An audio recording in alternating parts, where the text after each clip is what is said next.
도형의 방정식의 마지막 단원입니다. 도형의 이동. 도형의 이동에는 크게 두 가지로 나뉘고 그 안에 또 두 가지로 나뉩니다. 크게 두 가지로 나누는 것은 뭐냐면은 평행 이동과 대칭 이동입니다. 좌표 평면에 있는 도형을 삼각형, 사각형을 말하는 게 아니라 점, 선을 말하는 겁니다. 점과 선. 점이나 그래프들을 이렇게 오른쪽, 왼쪽 혹은 위아래로 이동하는 것을 평행 이동이라고 하고요. 오른쪽, 왼쪽으로 이동하는 것을 X축 방향 평행 이동, 위아래로 움직이는 것을 Y축 방향 평행 이동이라고 하고, 여러분들은 이미 이것을 중학교 때부터 배워와서 알고 있습니다. 볼까요? 좁네. 보이죠? 여기 1,1에 점이 있다고 치고 얘를 X축 방향으로 3만큼, Y축 방향으로 2만큼 평행 이동시킨다고 했을 때 그 이동된 점의 좌표를 구하시오라고 한다면 여러분들 누구나 다 4,3으로 잘 구할 거예요. 요 1이 오른쪽으로 3만큼 왔으니까 4가 될 것이고, Y좌표 1이 위로 2만큼 올라갔으니까 더하기 2가 되겠죠.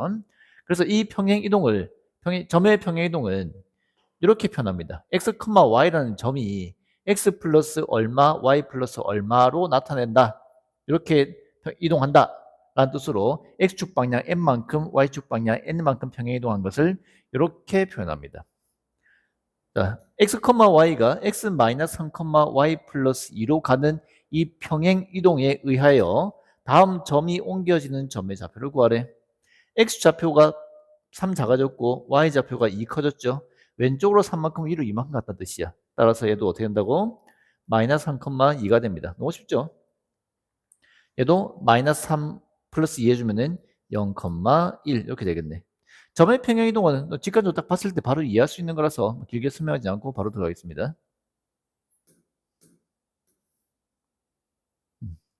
3,1을 6, 마이너스 1로 옮기는 평행 이동. 그러니까 3,2가 6, 마이너스 1로 갔대. 어떻게 된 거야? X축 방향으로 3만큼, Y축 방향으로 마이너스 3만큼 평행 이동한 거죠. 따라서 이 점으로 옮겨지는 점을 구하래. 어떤 점이 있는데 걔가 X축 방향으로 3만큼, Y축 방향으로 마이너스 3만큼 간 게 이거란 말은 A 플러스 3이 1이니까 A가 마이너스 2죠. B 빼기 3한 게 2니까 B가 5죠. 이렇게 구하면 됩니다. 너무 쉽죠? 유제 풀면서 넘어가세요. 도형의 이제 점의 평행 이동이 있기 때문에 도형의 평행 이동입니다. 아까 선생님 처음에 도형의 이동은 평행 이동 그리고 대칭 이동이 있다고 했었고, 대칭 이동은 뒤에 나올 겁니다. 그 도형의 이동 안에 평행 이동 안에 미안합니다. 평행 이동 안에 다시 점의 평행 이동과 도형의 평행 이동, 나중에 대칭 이동 안에 점의 대칭 이동과 도형의 대칭 이동, 이렇게 해서 총 4가지로 잘게 쪼개집니다. 쉬워? 이 내용 자체는 안 쉬울 수 있으나 이미 여기서 나오는 내용의 70% 우리가 다 이미 중학교 때와 1학기 때 다 배웠던 내용입니다. 자, 봅시다. 배웠던 거지만 복수해 봅시다. 2,0을 지나는 2,0을 지나는 요 x축과 수직인 직선은 x 이퀄 2죠. 얘를 x축 방향으로 3만큼 평행 이동하겠습니다. 3만큼 평행 이동하면은 5,0을 지날 것이고 얘가 x 이퀄 5가 되겠지. 이 x 이퀄 5는 x 이퀄 2에다가 더하기 3을 한 거거든. 3을 넘겨주면은 x-3은 2로 되죠. 따라서 x 이퀄 2를 x축 방향으로 3만큼 평행 이동하면은 이렇게 적을 수도 있고 이렇게 적을 수도 있죠. 둘 다 되는데 의미가 좀 적는 이렇게 공식이 좀 다르다고 할까? 위에 거는 x는으로 둔 후에 평행 이동한 만큼 더한 거고, 밑에 거는 x 자리에 x-3을 대입한 겁니다. x 대신에 x-3으로 바꾼 거야. 그럼 당연히 3만큼 평행 이동했으니까 플러스 3으로 적는 게 더 편해 보이잖아. 위에 걸 적고 싶은데 안타깝게도 주로 밑에 걸 써야 됩니다. 왜냐하면 대부분의 함수들이 y는으로 돼 있지 x는으로 돼 있지 않거든. 구체적인 예를 들어서 y 이꼴 4x 제곱이라는 이차함수가 있다고 칩시다. 얘를 x축 방향으로 3만큼 평행 이동시킬 거야. 그럼 위의 방법을 쓰기 위해서 이 식을 x는으로 정리해야 되기 때문에 좌우변 바꿔주고 4 넘겨주고, 뭐야 이거, 4 넘겨주고 제곱 날리고 풀마루또 붙이고 이제 비로소 x는으로 정리됐죠? 얘를 x축 방향으로 3만큼 평행이동 시키면 어떻게 돼? 더하기 3하면 되지? 근데 우리가 답을 적을 때 이렇게 적으면 안 되잖아. 함수는 y는으로 바꿔야 될 거 아니야. 따라서 다시 3 넘겨주고 양변 제곱해주고 제곱해서 루트 날리고 4분의 1 넘겨주고 양변 체인지 해주면은 y는 비로소 4x-3의 제곱되는 거 알겠습니까? 이 긴 과정을 거쳐서 왔더니 어떤 일이 일어나니 결국 x축 방향으로 3만큼 평행이동했더니 x가 x-3으로 바뀌어 있는 거 보입니까? 어차피 위에 걸 쓰기 위해서 식을 정리하면 이렇게 길어지기 때문에 앞으로는 위에 걸 쓰지 않고 그냥 밑에 걸 바로 하겠습니다. x축 방향으로 얼만큼 평행이동하면은 x 자리에 x 빼기 얼마를 대입하세요. x축 방향으로 3만큼 평행이동하면은 x 자리에 x-3을 대입합니다. 맞지 않겠습니까?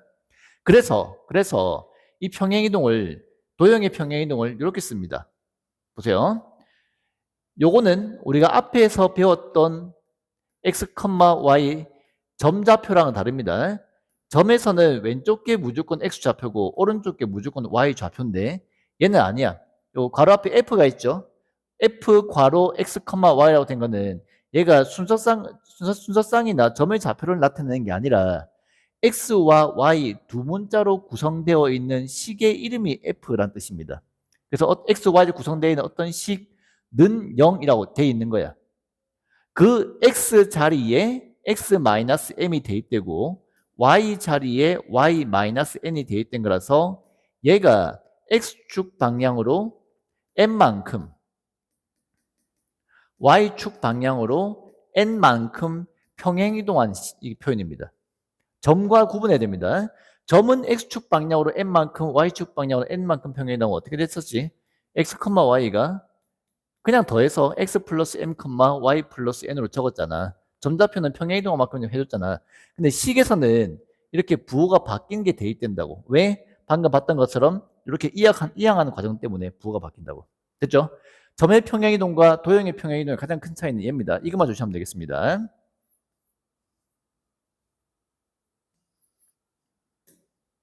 뭐 알아듣나 확인해 볼까요? 다음 도형을 x축 방향으로 1만큼, y축 방향으로 마이너스 2만큼 평행이동하래.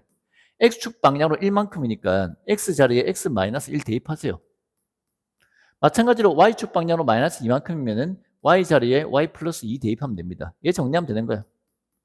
2x 마이너스 2 플러스 1이니까 마이너스 1, 마이너스 2에서 마이너스 3 완성. 얘도 마찬가지로 x축 방향으로 1만큼 x-1제곱 플러스 2 x-1 플러스 3 y축 방향으로 마이너스 2만큼이니까 y 자리에 y 플러스 2 대입. 뭔지 알겠죠? x축 방향으로 1만큼 x 대신에 x-1 y축 방향으로 마이너스 2만큼 y 자리에 y 플러스 2 대입해서 이거 전개해서 정리해주면은 그게 평행 이동된 도형이 나오는 겁니다. 쉽죠? 그 자리에 부호가 바뀐 식을 대입한다. 이것만 잘 지켜주면 어려울 게 없습니다. 어떤 직선을 x축 방향으로 마이너스 3만큼 y축 방향으로 5만큼 평행 이동한 직선을 구해주면은 아직 평행 이동 안 한 거야. 요 x를 y를 가로로 바꿔놓은 거야. x축 방향으로 마이너스 3만큼 평행 이동이니까 어떻게 돼? x 자리가 x 플러스 3으로 바뀝니다. 혹은 x 자리에 x 플러스 3을 대입했다 생각이 되겠죠. 마찬가지로 y축 방향으로 5만큼 평행 이동이니까 요 y가 어떻게 바뀌어? y 마이너스 5로 바뀐다고. 됐죠? 이걸 정리해주면은 2x 마이너스 4y 플러스 6 플러스 20 플러스 26 더하기 k는 0이 될 것이고 얘가 점 마이너스 5,2를 지난데 그래프가 점을 지난다 뭐 해야 되지? 대입 마이너스 5,2 대입 해서 풀면 k값 나오죠? k는 마이너스 8 뭐 이렇게 구해주면 완성입니다. 유제 풀어보세요.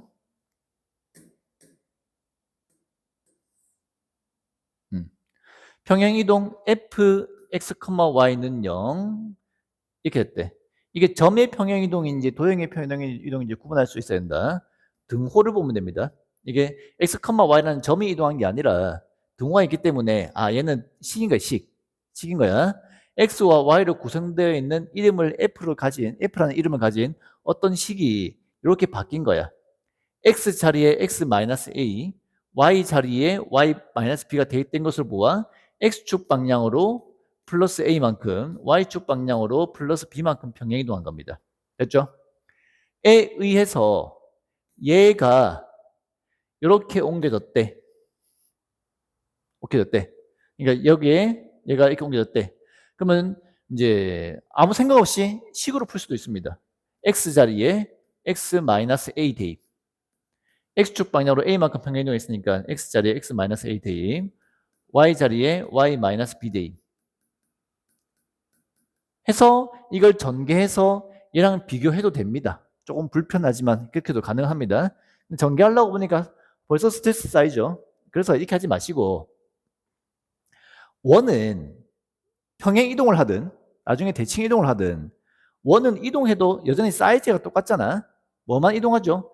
중심의 좌표만 이동하는 거 알겠니? 그래서 중심의 좌표만 구해서 얼만큼 평행 이동을 했는지를 찾는 게 이렇게 식을 바꿔서 하는 것보다 더 편합니다. 그래서 얘를 완전 제곱식으로 만들어주면 x제곱, 여기서 y-2의 제곱, 여기 4 더했으니까 반대쪽에 4 더해주면 표준형으로 만들어졌죠. 얘 중심의 좌표가 0,2인 거 보이지? 중심이. 얘 중심의 좌표는 2,-3인 거 보이죠? 2,-3이 0,2로 간 거야. 얼마큼 이동한 거니? x축 방향으로 마이너스 2만큼, y축 방향으로 플러스 5만큼 평행이동한 겁니다.